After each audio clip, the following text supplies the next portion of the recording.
તો મિત્રો નેચર વચ્ચે કેટલો આનંદ આવે છે જુઓ. ટીટોડીનો અવાજ સંભળાય છે અને ઘટાટોપ વડલાની છાયા છે.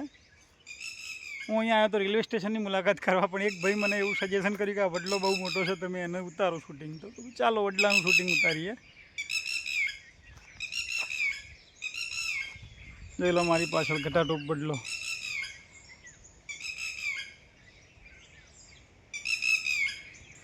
એક આ વડલો,